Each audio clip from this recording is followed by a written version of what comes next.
Hello বন্ধুরা, তোমরা সবাই কেমন আছো? আবারও চলে আসলাম আরেকটা দারুণ স্বাদের রেসিপি নিয়ে। আজকের রেসিপিটা বিফ বিরিয়ানি। বিরিয়ানি খেতে আমরা সবাই পছন্দ করি। আমাদের সবার একটা খুব পছন্দের খাবার হলো বিরিয়ানি। তাহলে চলো, বিরিয়ানির জন্য নিয়ে নিলাম বিফ আর নিয়ে নিলাম পোলাওর যে সুগন্ধি চালটা হয় এটা। এরপর চুলোয় একটা প্যান বসিয়ে এর মধ্যে দিয়ে দিলাম রান্নার তেল আর দিয়ে দিলাম একটা তেজপাতা। এখানে আমি আগে থেকে বিফটাকে প্রেসার কুকারে সেদ্ধ করে রেখেছিলাম। এরপর তেলের উপর দিয়ে দেব। আমি একদম সিম্পলভাবে ঘরের একদম সামান্য উপকরণ দিয়ে এই বিরিয়ানিটা রান্না করে তোমাদের দেখাবো।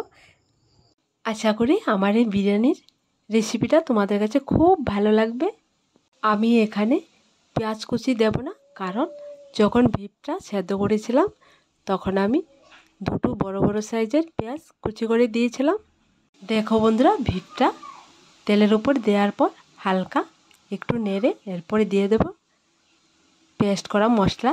এখানে আমি আদা রসুন একসঙ্গে পেস্ট করেছিলাম। এরপর দিয়ে দেব জিরে গুঁড়ো, ধনে গুঁড়ো।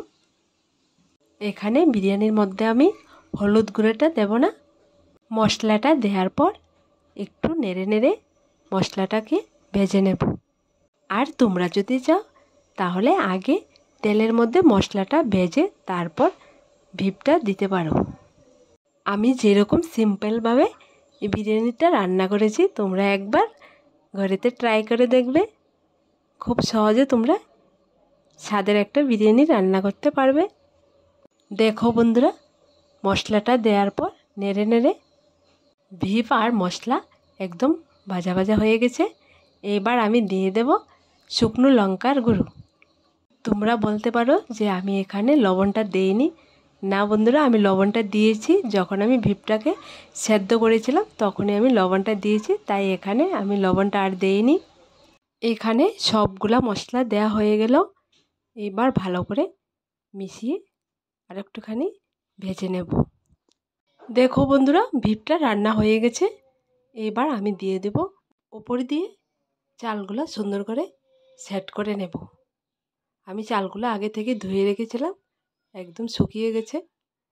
চালগুলো যখন সেট করা হয়ে যাবে তারপর দিয়ে দিলাম এলাচ পেস্ট আর বিরিয়ানির মশলাটা উপর দিয়ে। এইবার দিয়ে দেব বিফটা যে সেদ্ধ করেছিলাম, যে পানিটা ছিল চালের উপর দিয়ে ভালো করে দিয়ে দেব। বিফের সেদ্ধ করা পানিটা কম ছিল, তাই আমি আরেকটুখানি পানি গরম করে উপর দিয়ে দিয়ে দিলাম।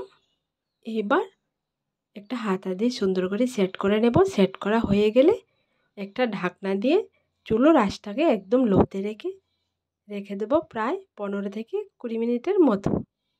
দেখো বন্ধুরা, 15 মিনিটের পর পানিটা পুরোপুরিভাবে শুকিয়ে আর চালটাও সেদ্ধ হয়নি। এবার আর 5 মিনিট ঢাকনা দিয়ে রেখে দেব। তোমরা চাইলে লক্ষ্মীভোগ চালটা দিয়েও এই বিরিয়ানিটা রান্না করে খেতে পারো, আবার এই চালটা দিয়েও খেতে পারো। দেখো বন্ধুরা, 5 মিনিট ঢাকনা দিয়ে রাখার পর বিরিয়ানিটা একদম রেডি হয়ে গেছে। এবার নামিয়ে নেব।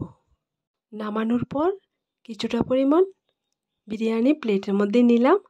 পেঁয়াজ আর মালটা দিয়ে সুন্দর করে ডেকোরেশন করে নিলাম। দেখো দেখতে কতটা সুন্দর হয়েছে, খেতেও তেমন স্বাদ। তোমরা একবার বাড়িতে সামান্য উপকরণ দিয়ে এই বিরিয়ানিটা রান্না করে খেয়ে দেখো। আর দেখার পর ছোট্ট একটা কমেন্টে লিখে জানাবে তোমাদের কাছে এই রেসিপিটা কেমন লাগলো। আর আমার দেওয়া রেসিপিগুলো তোমাদের কাছে যদি ভালো লেগে থাকে তাহলে আমার এই চ্যানেলটাকে লাইক, শেয়ার এবং সাবস্ক্রাইব করে পাশে থাকা বেল বাটনটি অবশ্যই ক্লিক করে রাখবে, যাতে করে আমার দেওয়া নতুন নতুন রেসিপিগুলো সবার প্রথমে তোমরা দেখতে পাও।